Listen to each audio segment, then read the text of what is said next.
우리 주 예수 그리스도 안에서 사랑하는 성도 여러분, 우리는 교리문답 제3계명을 다루는데 우리 교리문답에서는 두 주일을 할애하고 있습니다. 저는 3주째 지금 설교를 하고 있고 교리문답은 두 주일을 할애를 하고 있습니다.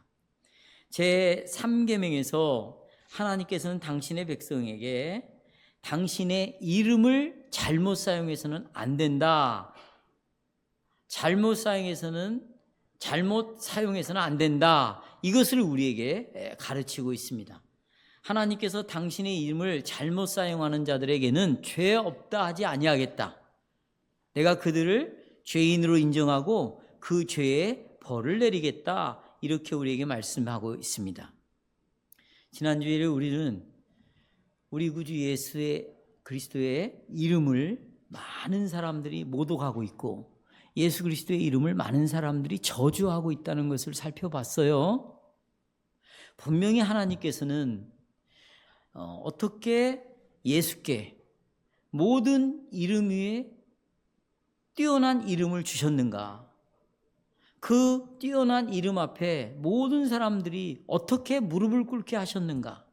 그 예수 그리스도를 어떻게 주라고 고백하게 했는가? 이걸 우리가 지난주에 살펴봤습니다. 많은 사람들은 결코 그리스도를 주로 인정하지 않기 때문에 인정하지 않으면 그 주 되심을 무시할 수밖에 없겠죠. 그래서 많은 사람들이 예수님을 조롱하고 무시하고 또 그를 인정하지 않는 이런 사람들이 많이 있다는 것도 우리가 지난주에 살펴봤습니다. 하지만 여러분과 저는 예수 그리스도를 주로 고백함으로 큐리오스로 인정함으로 예배 속에서 그분의 주되심을 높이고 또 날마다의 우리의 언어 생활 속에서 대화 속에서 예수의 이름을 찬양하는 이런 삶을 살기 위해서 우리가 굉장히 성령을 의지하고 성령을 따라 살아가려고 굉장히 애를 쓰고 있다는 것을 여러분과 저는 우리의 양심 속에서 그런 것들을 확인할 수 있었을 것이에요. 저는 오늘도 계속해서 이 하나님의 거룩한 이름을 다루는데 맹세와 관련해서 하나님의 거룩한 이름을 다루려고 합니다. 성도 여러분, 37주일에서 맹세에 초점을 맞추고 있는데요. 과연 우리는 그리스도인으로서 맹세를 해야 됩니까? 맹세를 해서는 안 됩니까? 이 질문은 종교개혁 시대의 큰 이슈였어요. 왜냐하면 그 당시에 아주 큰 영향을 미치는 두 이단이 있었는데 하나는 로마교였고 하나는 제세례파였습니다. 특별히 이 제세례파들은 절대로 하나님의 이름으로 예수의 이름으로 맹세를 해서는 안 된다. 이것을 법으로 정했고 또 그것을 강력하게 가르쳤습니다. 그런 이유는 오늘 우리가 낭독했던 마태복음 5장에 보면 내가 너희에게 이르노니 절대로 맹세하지 말아라. 그리고 너희가 해야 될 말은 옳다 옳다, yes yes, 아니다 아니다, no no, 이 말만 해야 된다. 이 말 때문에, 이 말씀 때문에 그것에 근거해서 맹세를 못하게 만들었습니다. 하지만 성경을 보면 예수님께서는 맹세를 반대하지 않았습니다. 예수님이 반대하신 것은 잘못된 맹세를 하는 것을 반대하셨어요. 우리 그래서 그것에 근거해서 우리 교리문답은 정부가 맹세를 요구할 때 우리는 맹세할 수가 있다. 이렇게 분명히 우리에게 말해주고 있습니다. 여러분, 맹세에는 두 가지 방식이 있어요. 하나는 선서의 방식, 손을 들고 선언의 방식이 있습니다. 보통 이것은 법정에서 우리가 누군가가 증언할 때 하는 방식이에요. 네, 증언할 때 손을 들고 선서를 하죠. 이 선서의 방식, 선언의 방식이 있습니다. 그러나 또 하나는 약속이 있는 방식이 있어요. 약속. 내가 이렇게 하겠습니다 라고 약속하는 맹세가 있습니다. 이것은 보통 임직식 때, 직분자를 세울 때 어떤 사역을 맡은 자들이 그렇게 하나님 앞에서, 교인들 앞에서, 회중 앞에서 그런 약속을 하지요.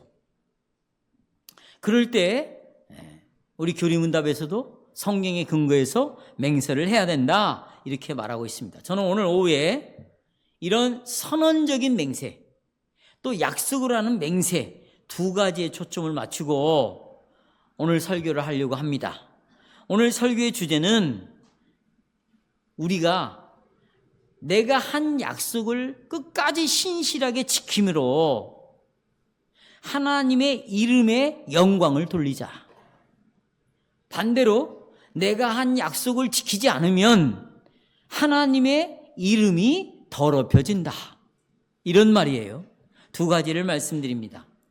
서약을 깨트리는 것은 하나님의 이름을 잘못 사용하는 것입니다. 우리가 말로 예수의 이름을 욕하거나 말로 뭔가를 잘못 사용하는 것이 아니라 내가 한 약속을 지키지 않는 순간 그때는 하나님의 이름을 더럽히는 자가 된다. 또 반대로 약속을 지키면 하나님의 이름에 영광을 돌리게 된다, 이런 것입니다. 사랑하는 여러분, 맹세란 무엇일까요? 맹세가 뭐예요?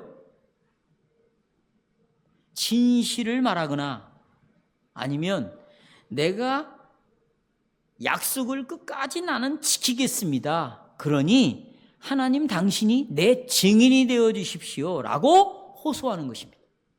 법정에서 내가 진실을 말하겠다, 또 교회 앞에, 이웃들 앞에 내가 약속한 것을 끝까지 나는 지키겠으니 하나님 당신이 나의 증인이 되어 주십시오 라고 호소하는 것, 이것이 바로 맹세입니다.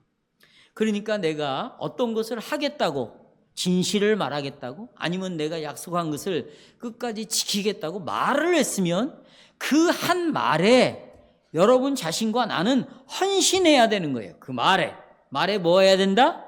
헌신해야 된다, 그것입니다.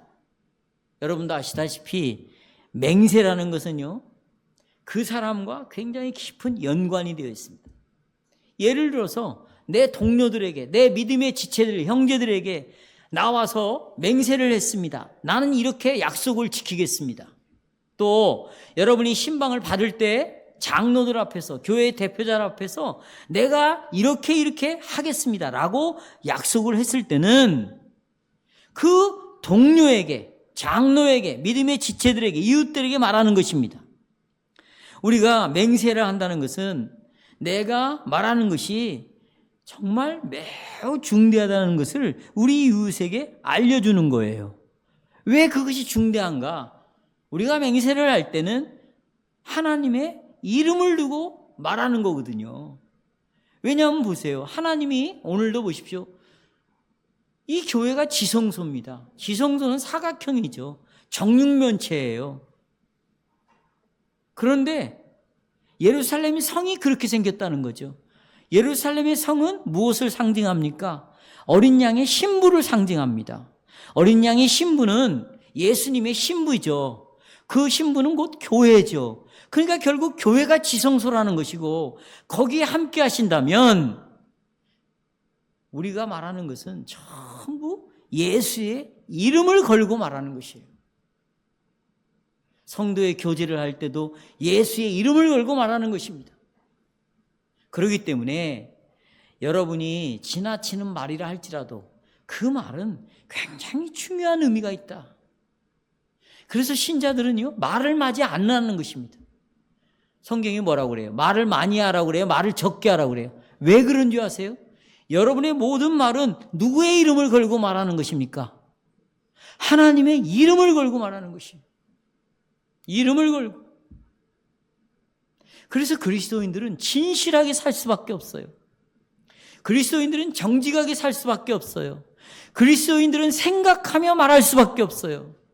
그리스도인은 설령 자기가 말을 했을 때 그것을 하지 못하는 경우라도 끝까지 자기가 한 말에 대해서는 책임을 지는 자로 삶을 살게 돼 있어요. 그러니까 세상과 구별되는 것입니다.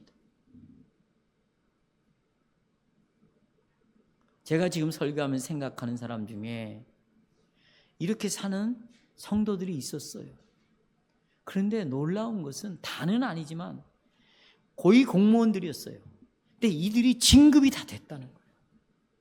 진급을 시킨 이유가 그들은 말을 하면 끝까지 책임을 졌다는 것이. 왜 그랬을까요? 그렇게 설교를 들은 자들이에요. 그렇게 배운 자들이에요.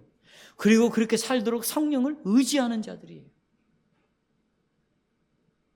내가 어떤 환경 속에서 어떤 배경 속에서 태어났든지, 내 과거가 어떤 사람이었든지, 심지어는 내가 정말 감옥에 갔다 온 그런 사람이라 할지라도, 사기꾼이었다 할지라도, 그러나 이제는 그리스도 예수 안에서 성령으로 말미암아 새롭게 된 사람들입니다.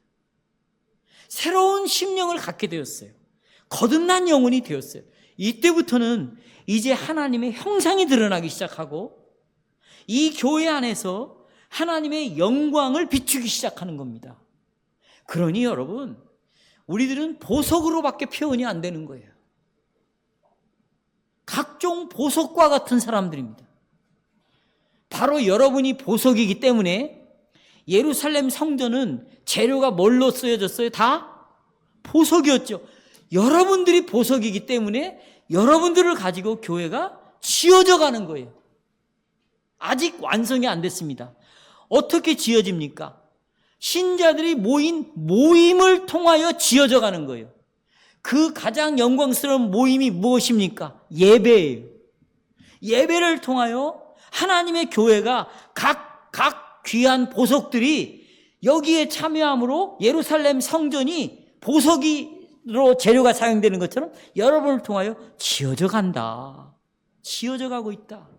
그런데 제가 오늘 느끼는 것은 뭐냐면, 아무리 이런 설교를 해도 깨닫지 못하는 사람은, 성령이 깨닫게 하시지 않으면 이거보다 더 분명한 예수님이 직접 와가지고 말씀을 하셔도 믿지 않는구나. 이 말씀에 순종하지 않는구나. 그것은 우리가 정죄할 것도 아니고 막 속상해할 것도 아니라 정말 주님께 맡기는 수밖에 없다. 주님께 신뢰하고 피차 서로 격려하는 수밖에 없다. 제가 오늘 이것을 철저하게 느꼈어요. 여러분, 우리가 맹세할 때는 내가 어떤 맹세를 하거나 이렇게 약속을 지키겠다고 하는 것은 하나님께 직접 말하는 것입니다. 또 맹세로 하나님 앞에 약속을 하는 것입니다. 그래서 하나님께서는 우리에게 네가 약속한 것을 지키라, 그걸 요구하고 있는 것이죠.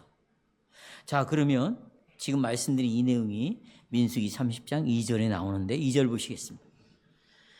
사람이 여호와께 서원하였거나 결심하고 서약했으면 깨트리지 말아라. 그가 입으로 말한 대로 다 이행해야 된다. 또 신명기 6장 13절에 네 하나님 여호와를 경외하며 섬기며 그 이름으로 맹세하라. 그러니까 맹세가 중요한 게 아니죠, 여러분. 맹세하기 전에 어떤 것이 먼저 있어야 돼요? 여호와를 뭐 해야 돼? 경외해야 돼요. 또 여호와를 뭐해? 섬겨야 돼요. 이런 마음을 갖고 여호와의 이름으로 맹세를 하라는 것이죠. 또 신명기 23장 21절 네 하나님 여호와께 서원하거든 갚기를 늦추면 안 된다. 맹세를 늦추면 안 된다. 네 하나님 여호와께서 반드시 그것을 맹세를 지킬 걸 요구하시리니 더디면 그것이 네게 죄가 된다. 네가 서원하지 아니하였으면 무죄하리라. 서원 맹세 안 했으면 죄가 없을 것이다. 그러나 네 입으로 말한 것은 그대로 실행하도록 유의하라. 무릇 자원한 예물은 네가 연보를 물질을 이렇게 드리겠다고 하는 것은 내 하나님 여호와께 네가 서원하여 입으로 언약한 대로 행할지니라. 반드시 그렇게 해야 된다. 그러니까 이 가르침은 하나님의 백성들이 서원을 했거나 서약을 했거나 맹세를 했을 때 자신의 말을 반드시 꼭 지켜야 된다. 이렇게 말하고 있어요. 자, 그런데 여러분, 성경에 보면 맹세하거나 서약한 사람들이 있었어요. 근데 이들의 서약 맹세가 굉장히 지혜롭지 못하게 서약한 사람들이 있어서 정말 어려움을 경험하는 것을 듣는데 사건이 벌어지는데, 예를 들자면 사사기 11장에 사사 입다라는 사람이 나와요. 사사기 11장에. 근데 입다가 하나님 앞에서 이렇게 맹세 약속을 합니다. 하나님, 내가 지금 암몬이라는 족속하고 전쟁을 치르러 나가는데 하나님이 이 전쟁을 이기게 하시면 내가 집으로 돌아왔을 때에 제일 먼저 나를 맞이하는 사람을 누구든지 내가 하나님 앞에 사람을 죽여서 제물로 바치겠습니다. 참 무서운 말이에요. 그런데 여러분, 입다가 맹세하는 것이 잘못된 것이 아니에요. 맹세를 하는 것입니다. 하나님의 이름으로 하나님 앞에 약속을 하는 거예요. 근데 문제는 이 맹세의 내용이 아주 약속이 경솔하였다. 그래서 정말 입다가 암몬하고 전쟁에서 이깁니다. 그리고 자기 집으로 돌아왔는데 처음으로 자기를 맞이한 게 누구냐? 그렇게 사랑하는 외동딸. 딸이 아버지를 맞이하는 거예요. 맹세를 했으니까 반드시 지켜야 돼요. 죽여서 바치는 겁니다. 또 어리석은 맹세와 서약을 한 사람이 여호수아예요. 여호수아서 9장에 보면 여호수아와 장로들이 기브온 족속의 사람들하고 화친, 우리는 계속해서 평화를 맺겠다, 이 맹세를 서로 합니다. 이 맹세가, 이 화친의 서약이 왜 이루어졌냐면 이스라엘 백성들이 이제 가나안 땅 막 점령해 가잖아요. 그런데 모든 나라 족속들이 이스라엘 앞에 철저하게 그 전투에서 패배를 합니다. 왜 이렇게 이스라엘이 싸움을 잘하는가 보니 배후에 하나님이 계시죠. 여호와가 장수가 돼서 전쟁에서 다 이기게 하십니다. 이 사실을 기브온 족속 사람들이 알았어요. 곧 있으면 자기네하고 전쟁을 치르잖아요. 어떻게 피할 수 있을까? 뭘 알았냐? 이들은 하나님 앞에서 약속을 하면 반드시 지켜야 된다는 사실을 알았어요. 이게 마귀적이에요. 하나님의 말씀을 가지고 마귀가 하와를 꼬였어요. 그런 것처럼 기브온 사람들이 이제 보십시오. 어떻게 하는지.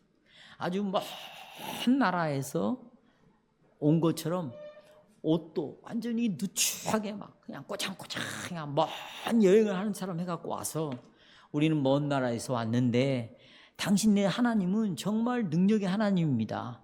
우리가 그걸 인정할 테니까 우리나라하고는 전쟁을 하지 맙시다. 그래? 오케이. 화친의 약속을 서로 합니다. 근데 문제는 하나님께 여쭤보고 이 서약을 맺었어야 되는데 하나님의 지도와 인도를 받지 않고 지 마음대로 이렇게 하겠다고 한 거예요. 이것이 나중에는 이스라엘 백성들에게 기브온 족속이 얼마나 가시 역할을 하는지 모릅니다. 또 참 재미나는 맹세가 또 있어요. 사무엘상 14장 24절에 보면 사울이 말이죠, 하나님께 이렇게 맹세를 합니다. 하나님, 내가 내 원수 적하고 전쟁을 치르는데 내가 저 적들을 이기기 전까지는 물 한 방울, 양식 하나 먹지 않고 마시지 않겠습니다. 맹세를 했어요. 근데 이스라엘이 군인들이 전쟁을 치르는데 여러분 보십시오. 목이 마른 거예요. 시간이 지나면서 허기 가지고 힘이 쫙 떨어져서 전쟁을 치를 수가 없어요. 그런데 이 어리석은 사고랑이 하나님 앞에 일단 맹세를 했기 때문에 이걸 어길 수가 없는 거예요. 이런 정말 지혜롭지 못한 맹세입니다. 이런 예들로부터, 이런 예들을 들어서 하나님 앞에 서약을 해서는 안 된다, 이런 인상을 우리에게 줄 수 있습니다. 이런 인상은 마태복음 5장 33, 37절에서도 말하고 있는데 34절에 보면 나는 너에게 이르노니 도무지 뭐 하지 말아라? 맹세하지 말아라. 땅으로도 하지 말아라.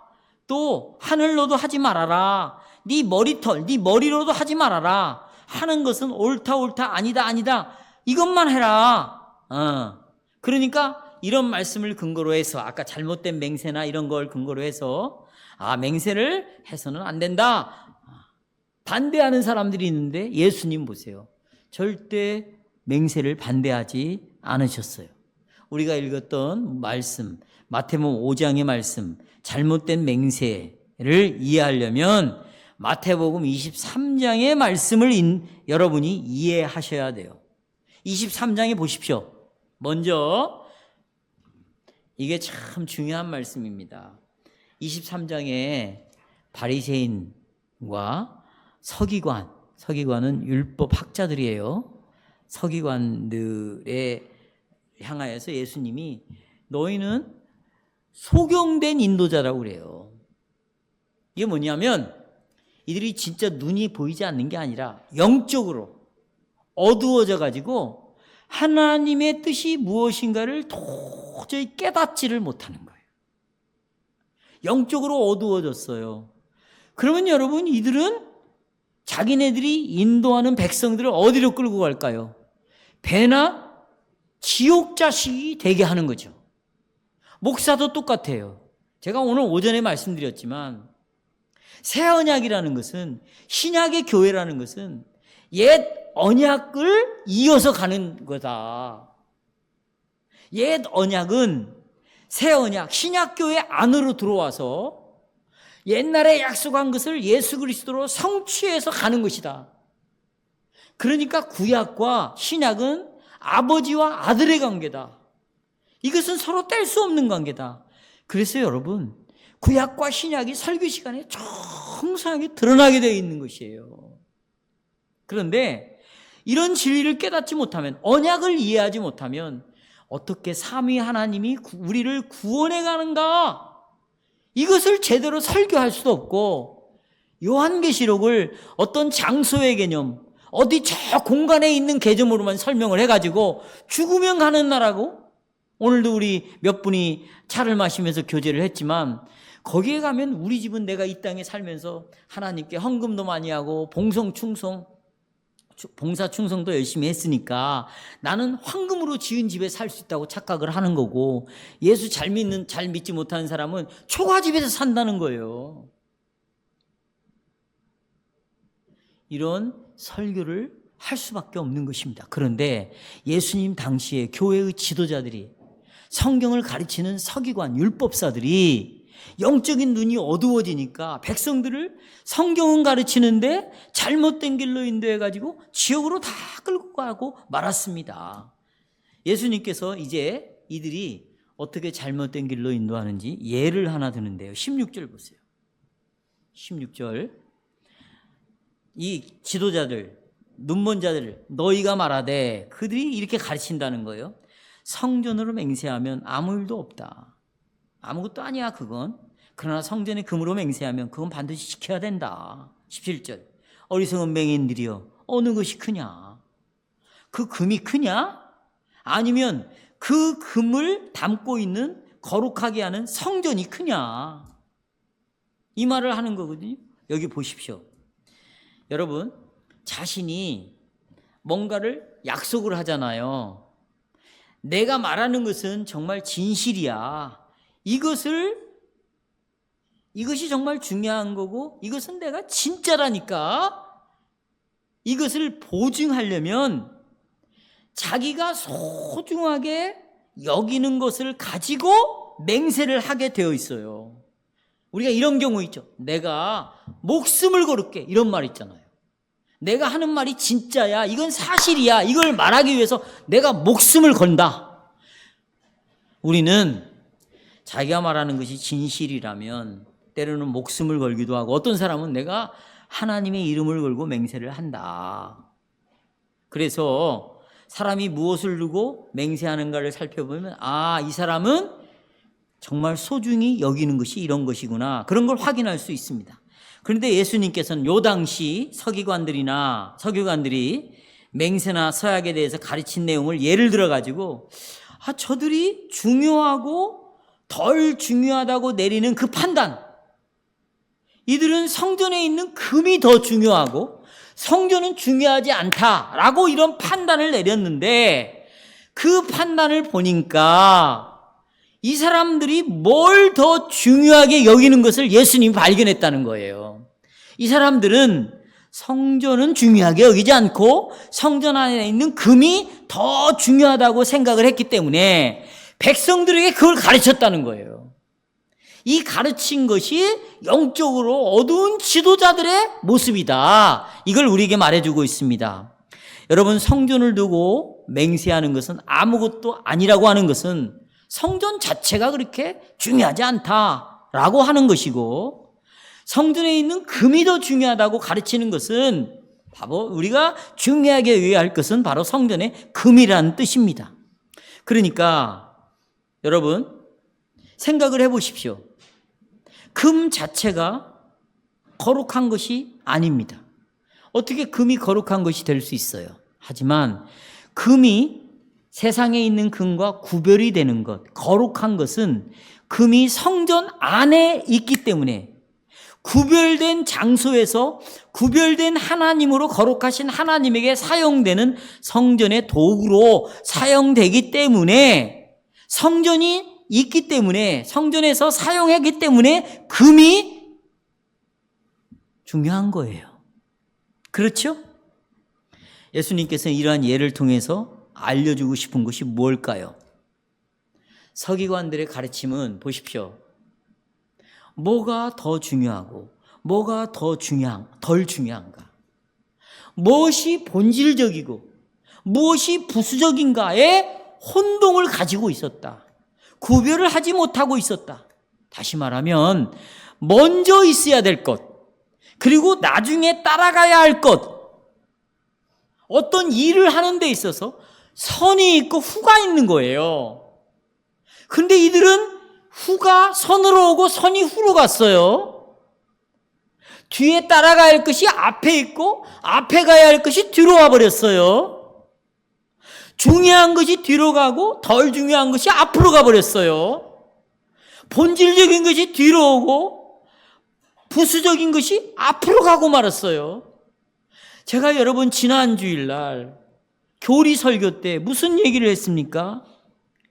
예수 빼고 당회가 어떻게 할 수 있겠는가? 예수 빼고 공동회를 어떻게 할 수 있는가? 예수 빼고 김장하지 말아라. 예수 빼고 예결산 하지 말아라. 라는 말은 가장 중요한 것이 뭔가? 본질이 뭔가? 앞에 있어야 될 것이 뭔가? 선이 뭔가를 생각하라는 거예요. 그것이 누굽니까? 예수 그리스도예요. 여러분, 거룩한 성 새 예루살렘의 성으로 표시를 했습니다. 그 성의 기초가 12사도예요. 근데 그 12사도들이 무엇을 기초로 해서 교회를 세웠습니까? 누구를 기초로 했어요? 예수 그리스도예요. 예수 그리스도가 기초가 되어야 흔들리지 않는 거예요. 우리가 무슨 일을 하든지 그리스도가 가장 본질적이고 가장 중요하고 가장 앞서가야 될 것이에요. 이것이 빠지면 여러분의 생각이 나오는 거예요. 영적으로 어두워져 있는 여러분의 마음이 나오는 거죠. 옛본성이 나오게 되어 있는 거예요. 그러니까 부부싸움을 할 때 기독론이 살아나야죠.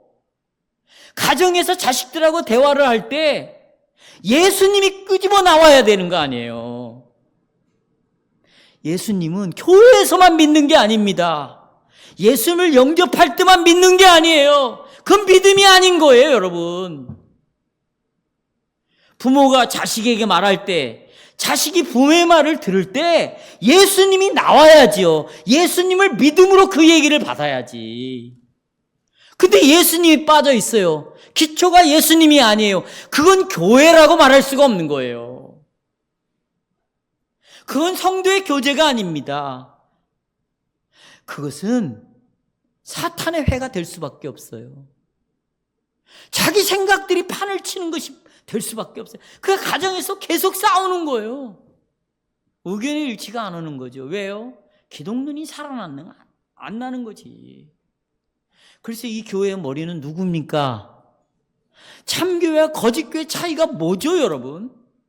여러분 묻습니다. 여러분 참신자입니까? 가짜입니까? 진짜입니까? 여러분의 기초는 뭡니까? 공부할 때의 기초, 돈을 벌려고 할 때의 기초, 사람을 만날 때의 기초, 여러분의 미래를 세울 때, 계획을 세울 때 기초가 뭡니까? 우리는 사도의 터 위에 세워져 있다는 거예요. 그래야만 하나님의 영광이 드러납니다. 이렇지 않으면 보세요. 여러분, 우리는 666이에요. 짐승의 표를 갖고 있어요. 마귀짓을 할 수밖에 없습니다. 하나님과 아들과 성령을 흉내내다가 끝내는 겁니다. 우리는 666의 짐승의 표를 받은 자가 아니죠. 그렇죠?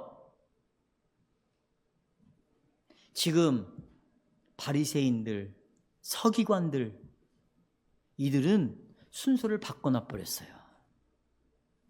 성전을 귀하게 여겨야 되는데 뭘 귀하게 여겨요? 금을. 그래서 보십시오. 어떤 결과가 생기는지 보세요. 이들은 그러니까 이 유대교의 지도자들은 율법을 지키라고 요구하기 전에 이 말씀대로 살아라, 그것을 말하기 전에 너희들은 죄로 오염되어 있고 태어날 때부터 죄 중에 잉태되고 죄인으로 출산되고 너희들은 죄에 오염되어 있기 때문에 본성적으로 하나님을 사랑하고 이웃을 사랑할 수가 없다. 본성적으로 하나님을 미워하는 자다. 이웃을 미워하는 자다. 그러니 너희는 율법을 지킬 수 없는 자들이다. 그러니 먼저 와야 될 것은 너희들이 먼저 죄와 비참함을 깨달아라. 그리고 너희들에게는 은혜가 필요한 자들이다. 성령으로 말미암아 네 마음이 할례를 받아야 되고 성령으로 네가 거듭난 다음에야 그 다음에 율법을 지킬 수가 있는 거 아니냐. 김장을 담그는 것이 먼저가 아니라 예수 그리스도를 믿는 믿음이 먼저 와야 된다. 예를 들자면 그러는 거예요. 그런데 이 바리새인들, 이 율법 학자들은, 성경 가르치는 교사들이 영적인 눈이 어두워지니까 먼저 율법부터 지키라. 그래야 너희는 구원을 얻을 수 있다. 율법을 지켜야 의로운 사람이 되어서 점점 선한 사람이 되어가지고 영생을 얻을 수 있다. 이것을 가르치기 시작했습니다. 그러니 여러분 보세요. 순서가 바뀌어버리니 본질이 뒤로 오고 비본질이 앞서가니 후가 선이 되고 선이 후가 되니 율법을 지키는 일이 이들에게 얼마나 무거운 짐이 되었을까요? 기쁨이 없는 거예요. 하나님이 두려운 거예요. 맞아 죽을까 봐. 신앙생활 하는 것이 하나도 즐겁지 않은 거예요. 이렇게 바리새인과 서기관들이 이렇게 잘못된 맹세를 가르쳤단 말이죠. 그러면 우리가 해야 될 것은 뭘까요? 여러분 보십시오. 지금 마태복음 5장 37절에 답이 있습니다. 인간이 여러분과 제가 취해야 할 자세가 37절. 오직 너희 말은 옳다 아니라 하라. 이에서 하라. 이에서 지나는 것은 어디로부터 나온다? 악으로부터 나온다. 이런 거예요, 여러분. 간단합니다. 오직 사실대로만. 따라서 사실대로만. 한번 따라서 해봐. 사실대로만. 선을 넘지 말라. 이겁니다. 내가 정말 죄인이라는 사실을 발견했어요. 그러면 선을 넘지 말아라. 그게 사실이다. 성경을 통해서 네가 오염된 죄인이야. 너는 항상 죄에 기울어져 있어. 이렇게 말하면 이게 사실이라면 하나님 맞습니다. 나는 그런 자입니다. 예스 옳다 이 말만 하라는 거예요.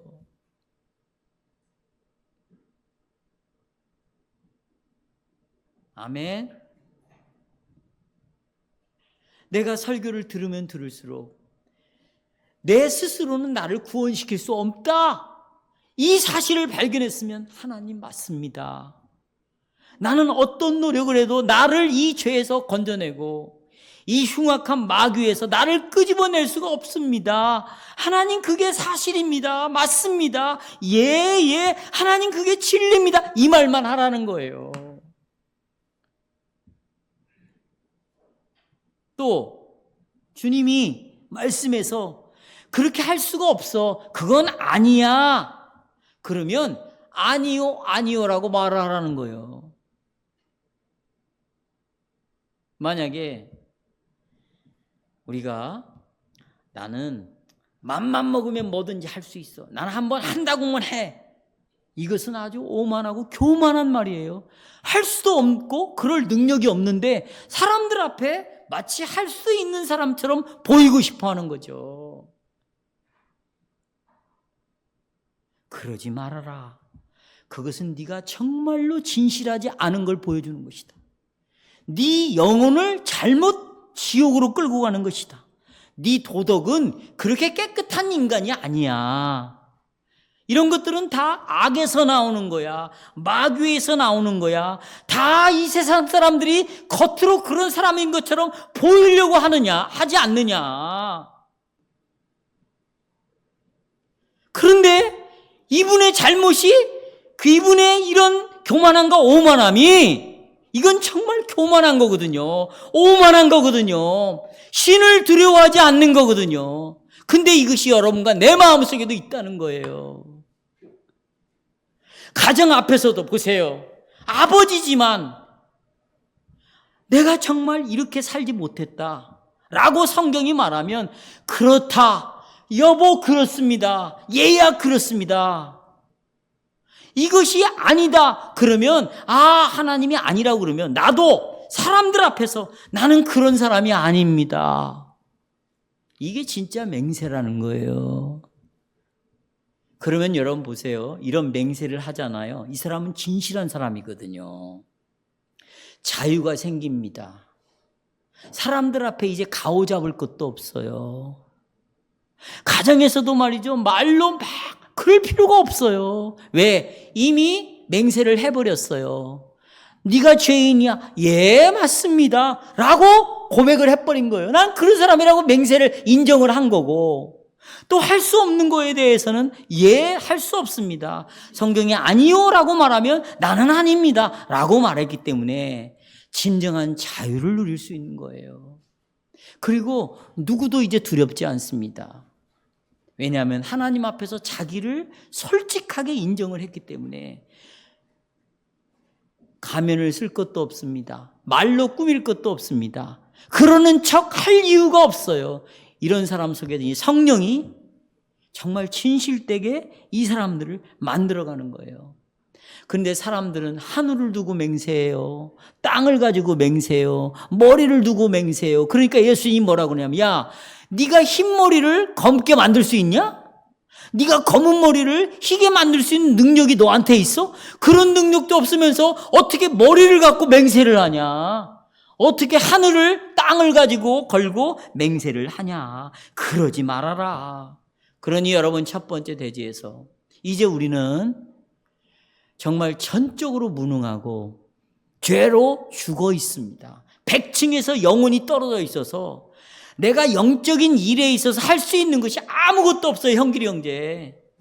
말씀을 달달 외워도 신앙 고백서를 다 외워도 그걸 지킬 만한 능력이 우리 안에 없다고 말하잖아요. 그럼 이제 어떻게 할 것이냐? 내 자유의지를 따라 살아가는 것이 아니라 성령의 능력으로 나를 구원하신 예수 그리스도의 이름으로 그분을 끝까지 신뢰하는 것으로 그분이 나에게 약속하신 그 약속을 의지함으로 살아갈 때 우리는 예수의 이름을 더 이상 수치스럽게 하지 않는다. 이것이 첫 번째 대지고요. 두 번째, 서약을 지키는 것은 하나님의 이름에 영광을 돌리는 것이다. 이제 보세요. 이제 우리가 새롭게 되었어요. 그러면 약속을 할 수 있어요. 그렇죠? 거짓된 약속을 하지 않는 거니까. 여러분, 야곱이요, 베델에서 잠을 잤는데 꿈을 꿨잖아요. 그런데 하늘에서 땅으로 내려오는 사닥다리가 있어요. 사닥다리가 내려오는데 여기 천사가 오르락 내리락 하면서 하나님 뭐라고 말씀하시냐면 야곱에게 약속의 땅을 주겠다고 그랬어요. 약속의 땅을 지키고 내가 너 형 에서에게서 네 생명을 지켜주겠다.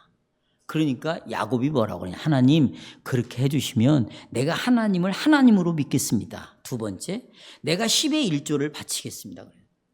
이런 맹세를 한 거예요. 또 여호수아가 여리고성에 정탐꾼을 보냈을 때 정탐꾼이 라합과 그 가족들을 끝까지 지켜준다고 맹세했어요, 안 했어요? 했죠? 한나라는 여자가 있었는데 아이를 낳지 못했어요. 이 아이, 만약에 나에게 자녀를 주면 이 자녀를 하나님의 종으로 바치겠습니다. 그게 사무엘이잖아요. 맹세했습니다. 다윗은 요나단에게 내가 네 식구들을 끝까지 책임지 마. 또 다윗은 밧세바에게 네가 낳는 아들 솔로몬을 내가 왕으로 세우겠다. 약속을 한 거예요. 또 예수님도 안나스 가야바 대제사장 앞에 네가 하나님의 아들 그리스도냐 했을 때 나는 그리스도다 맹세한 거예요. 이렇게 맹세를 했거든요. 그래서 우리 교리문답도 101문답 보세요. 101문답 찾았어요? 네. 자, 보세요. 국가가 국민에게 맹세를 요구하거나 하나님의 영광과 이웃의 선을 위하여 신뢰와 진리를 보존하고 증진시키는 데 필요한 경우에 우리는 맹세할 수 있다. 그래서 아까 여러분 느헤미야서 5장 봤죠? 자, 저를 보세요. 이게 바벨론 포로로 다 끌려갔거든요. 그리고 남아있는 사람들이 있었어요. 남아있는 사람들은 잘 사는 거야. 그런데 포로로 끌렸다가 귀환한 사람들은 아무것도 없는 거예요. 근데 물론 이들에게 땅도 줬습니다. 자유도 줬어요. 하나님이 이들에게 은혜를 베풀었습니다. 그런데 있잖아요. 이들이 농사를 지으면 와가지고 농사를 지으면 주위에 있는 사람들이 적들이 와가지고 농사진 걸 다 뺏어가는 거죠.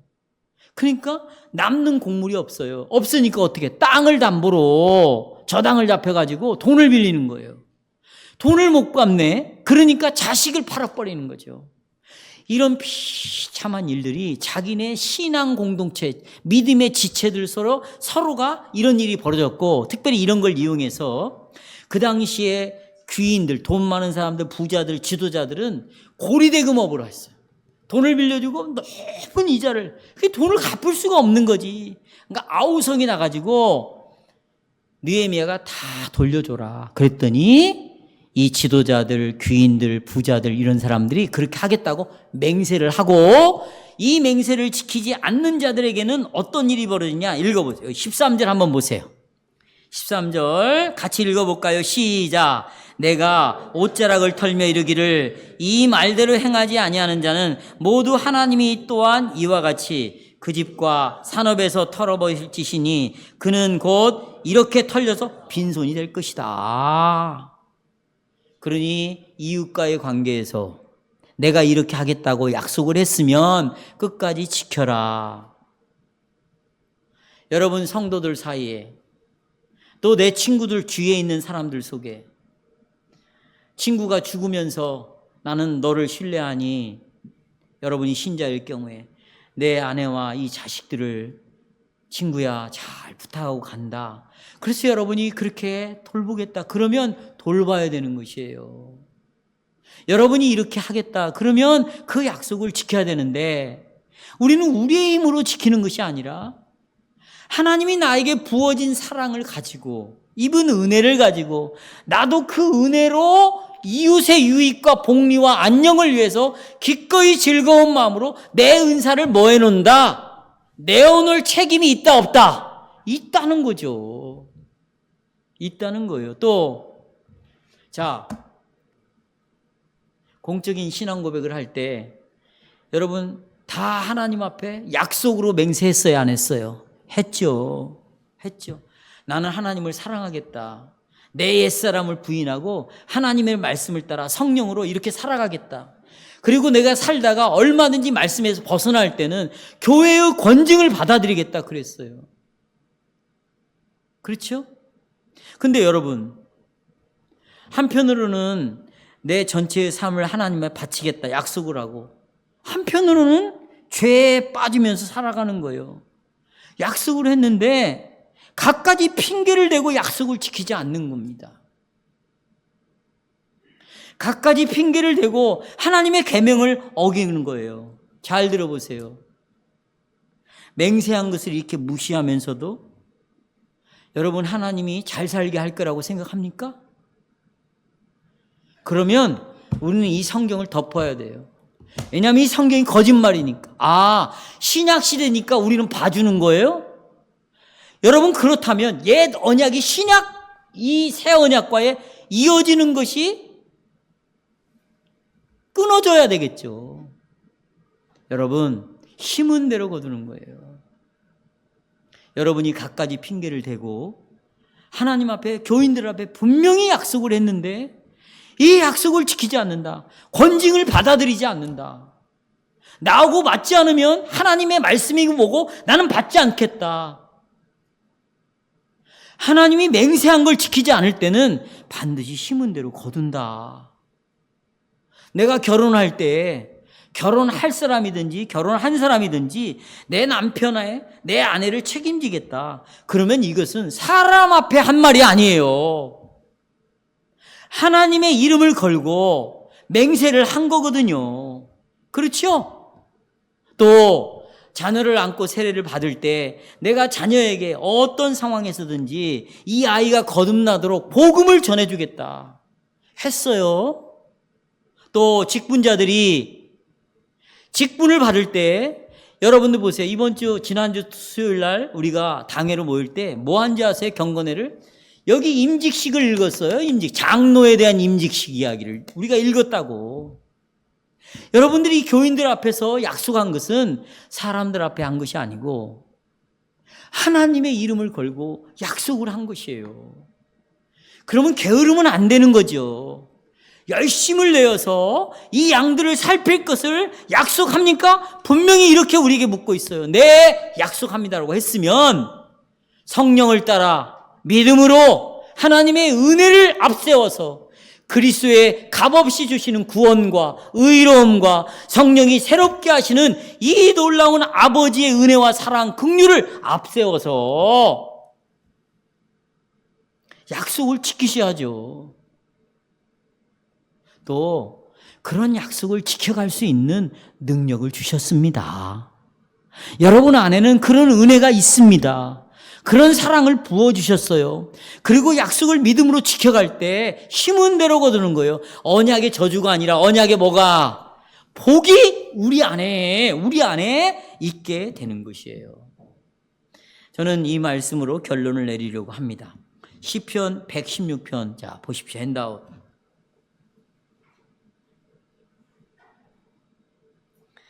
시편 116편은 맹세를 하는 방식, 약속을 하는 방식으로 하나님의 이름을 영화롭게 하는 거예요. 자, 보십시오. 내가 왜 맹세를 하고 맹세를 지키는가? 약속을 하고 약속을 지키는가? 그것은 하나님의 사랑 때문이다. 이게 먼저 와야 돼요. 하나님은 나에게 약속하신 것을 끝까지 지키셨다. 이것이 먼저 와야 돼요. 자, 하나님은 나를 사랑한다. 하나님이 나에게 한 약속은 끝까지 지키신다. 또 그리스도 안에서 하나님께서는 우리에게 은혜를 주셨습니다. 그래서 시편 기자는 12절 은혜를 받았어요. 먼저 자 12절 여호와께서 내게 주신 모든 은혜를 먼저 은혜를 받았습니다. 무엇으로 보답할꼬? 라고 묻습니다. 그리고 그는 이렇게 맹세합니다. 여호와의 모든 백성 앞에서 내가 성언한 것을 여호와 앞에 뭐하리라? 갚으리라. 내가 이렇게 약속한 것을 갚는 것은 내가 은혜를 받았기 때문에,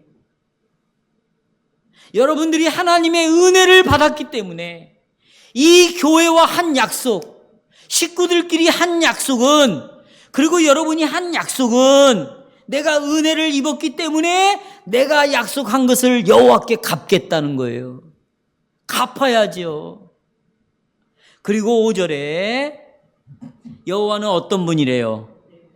여호와는 선하시고 의로우시다. 16절에 같이 크게 시작. 여호와여 나는 진실로 주의 종이요 주의 여종의 아들 곧 주의 종이라. 주께서 나의 결박을 푸셨나이다. 나는 마귀의 종이었고 죄의 종이었는데 여기서 나를 자유케 했으니 17절 내가 주께 뭘 드리고 감사를 드리고 누구의 이름을 부르리라?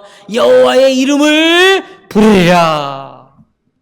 이제 성도 여러분, 이 은혜를 기억하면서 감사하십시다. 그리고 여호와의 이름을